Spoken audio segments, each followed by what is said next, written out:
সকালবেলা শ্বশুর আর শাশুড়ির রুমে গিয়ে চা নিয়ে বললাম, আম্মা এই নেন আপনাদের চা, এর সাথে আপনাদের আর কিছু লাগবে? তখন শাশুড়ি বলল, না আর কিছু লাগবে না, আমি তোমার হাতের এক গ্লাস পানিও খেতে চাই না।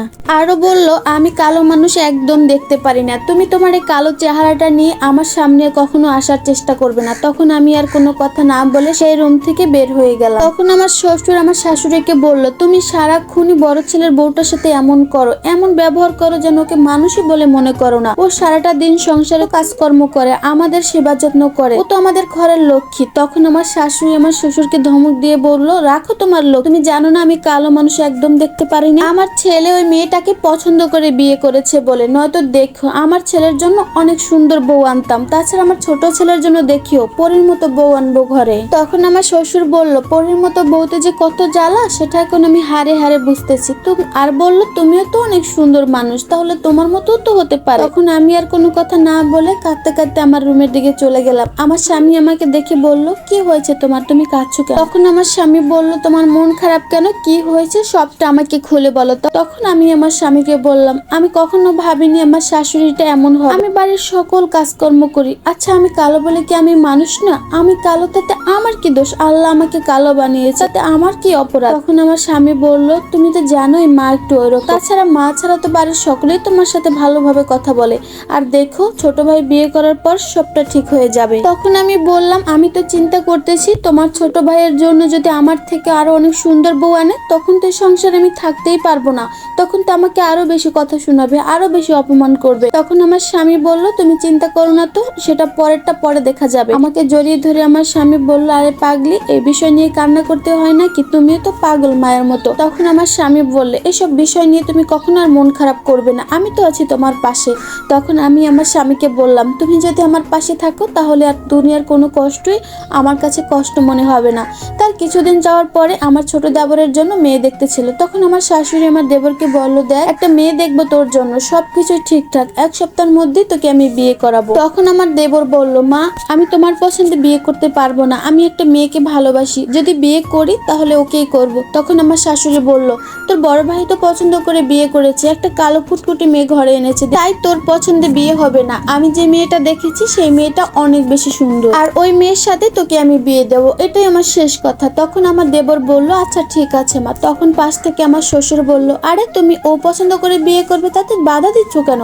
ও সংসার করবে, ও সারা জীবন থাকবে, তাতে তোমার আমার সমস্যা কি? তখন আমার শাশুড়ি আমার শ্বশুরকে বলল, আরে তুমি চুপ থাকো তো, তোমার বড় ছেলের বউ একটা কালো কুটকুটে মেয়ে এনেছে না, ওকে দিয়ে আমি বাড়ির সমস্ত কাজ করাবো, আর আমার ছোট ছেলের বউ সুন্দরী লক্ষ্মী একটা ঘরে আনবো, আর ওকে আমি মাথায় তুলে রাখবো। তখন আমার শ্বশুর বলল, আচ্ছা ঠিক আছে, তোমার যেটা ভালো হয় সেটাই তুমি করো। ঠিক এক সপ্তাহ পর আমার দেবরের নতুন বউ ঘরে আনলো। তারপর আমার শাশুড়ি তার নতুন বউর কাছে গিয়ে বলল, মা তোমাকে আমি পছন্দ করে এনেছি, তাই তুমি সব সময় সেজে গুজে থাকবে, আর তোমার যখন যেটা লাগবে তুমি সরাসরি আমার কাছে বলবে। তখন ওই বউ তার শাশুড়িকে বলল, মা আমি তো সংসারের কোনো কাজই পারি না। তখন আমার শাশুড়ি বলল, তোমার কাজ করতে হবে না, আমাদের বাড়ির বড় বউ আছে না কালী, ও সমস্ত বাড়ির কাজকর্ম করবে, তুমি শুধু সেজে গুজে থাকবা, আর কোনো কাজ নেই, তোমার যখন যেটা লাগবে শুধু আমাকে তুমি বলবা।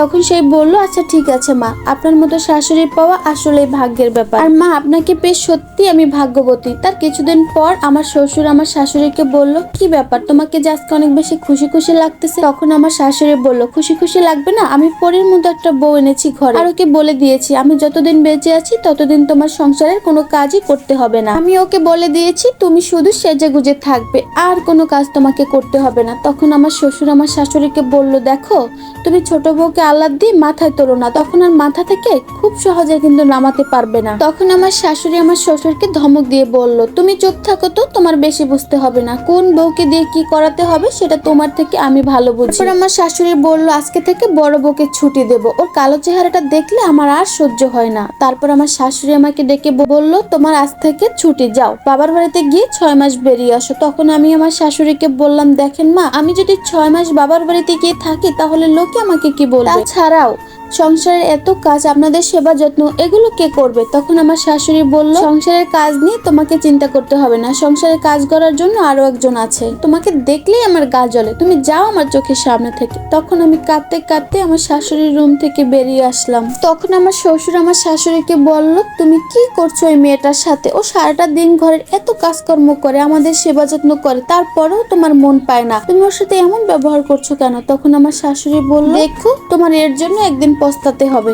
তখন আমার শাশুড়ি বলল, না আমার পস্তাতে হবে না, আমার এই ছোট বউকে আমি সবকিছু আমার মতো করে শিখিয়ে দেব। তখন আমি আমার রুমে এসে আমি খুব কান্নাকাটি করতেছি। তখন আমার স্বামী এসে আমাকে বলল, কি ব্যাপার, তুমি হঠাৎ করে তো কান্নাকাটি করছো কেন? তখন আমি বললাম, তোমার মা আমাকে 6 মাসের জন্য বাবার বাড়িতে গিয়ে থাকতে বলেছে, এই সংসারটাকে আমি এত ভালোবাসি, কিভাবে গিয়ে থাকবো আমি এতদিন? তখন আমার স্বামী বলল, দেখো এই সংসারটা তো মায়ের কথা মতোই চলে, আমি তো আছি তোমার পাশে, তোমার কোনো সমস্যা হবে না, তুমি চলো আমি তোমাকে দিয়ে আসি, কয়দিন পরে মাকে বুঝিয়ে আমি গিয়ে তোমাকে নিয়ে আসবো। তখন আমি বললাম, তুমি যদি আমার পাশে থাকো তাহলে আমি সব কষ্ট হাসি মুখে মেনে নিব।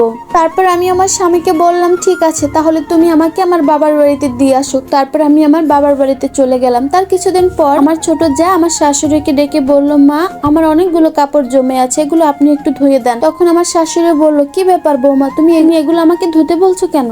আমার কাপড়ে তো আমার বড় ছেলের বউ ধুয়ে দিত। তখন আমার ছোট যা বলল, কেন মা, আপনি তো বলছেন আমার কোনো কাজ করতে হবে না, আমার যেটা দরকার সেটা আমি আপনাকে বলবো, আপনি করে দিবেন। আপনি তো আমাকে বলছেন আমি যেন সারাদিন সেজে গুজে থাকি, এখন যান আপনি আমার কাপড়গুলো ধুয়ে দেন। তারপর আমার শাশুড়ি তার কাপড়গুলো নিয়ে ওয়াশরুমে চলে গেল। অনেকগুলো কাপড় ধুয়ে আমার শাশুড়ি অসুস্থ হয়ে পড়লো। ওয়াশরুমের মধ্যে আমার শাশুড়ি মাথা ঘুরে পড়ে যায়। তারপর আমার দেবর, আমার শ্বশুর আমার শাশুড়িকে হসপিটালে নিয়ে যায়। হসপিটাল থেকে বাসায় আসার পর আমার শ্বশুর আমার শাশুড়িকে বলল, দেখো তুমি বড় বৌমাকে তাড়িয়েছো, সংসারের এত কাজ বাজ এগুলো এখন কে করবে? তখন আমার শাশুড়ি বলল, কেন ছোট বউ আছে, ছোট বউ সবকিছু করবে।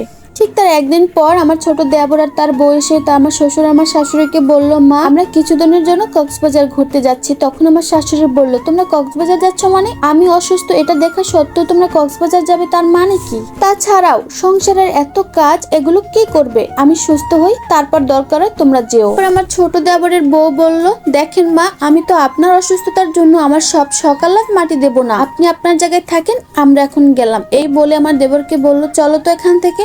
তখন তারা দুজন মিলে সেখান থেকে চলে গেল। তখন আমার শ্বশুর আমার শাশুড়িকে বলল, দেখো বোঝো এখন সুন্দর বউয়ের ঠেলা, আসলে গায়ের রং সুন্দর হলেই মানুষ সুন্দর হয় না। তখন আমার শাশুড়ি আমার শ্বশুরকে বলল, তোমার বড় ছেলে কই? তখন আমার শ্বশুর বলল, আমি আগেই জানতাম তোমার ছোট বউ কোনো কাজের না, আমি আগেই আমার বড় ছেলেকে আমার বড় বৌমাকে আনতে পাঠিয়েছি, একটু পরে বৌমাকে নিয়ে চলে আসবে। তারপর আমার শাশুড়ির অসুস্থতার কথা শুনে আমি দৌড়ে আমার শ্বশুর বাড়িতে চলে আসি। দৌড়ে আমার শাশুড়ি মার কাছে গিয়ে বলি, মা আপনার এমনটা হলো কেমন করে, আপনি আবার কাজ করতে গেছেন কেন? থেকে আপনার আর কোনো কাজই করতে হবে না, এই বাড়ির সমস্ত কাজ আমি করব, আপনি না হয় আমাকে কাজের মেয়ে হিসেবে এই বাড়িতে একটু থাকতে দিন। তারপর আমার শাশুড়ি কেঁদে আমাকে জড়িয়ে ধরে বলল, মা আসলে আমি তোমাকে চিনতে পারিনি, তুমি আমাকে পারলে ক্ষমা করে দিও, মানুষ সুন্দর হলেই তার মনটা সুন্দর হয় না, যেটা আমি এখন বুঝতে পারছি। তখন আমি আমার শাশুড়িকে বললাম, মা আপনি আমার কাছে ক্ষমা চাচ্ছেন কেন? আপনি ক্ষমা চেয়ে আমাকে অপরাধী বানিয়ে দেবেন না। আর আমি তো আপনাকে শাশুড়ির চোখে দেখি নাই, আমি দেখেছি আপনাকে মায়ের চোখে, আর মায়ের অপরাধ মেয়ের কাছে কোনো অপরাধী না।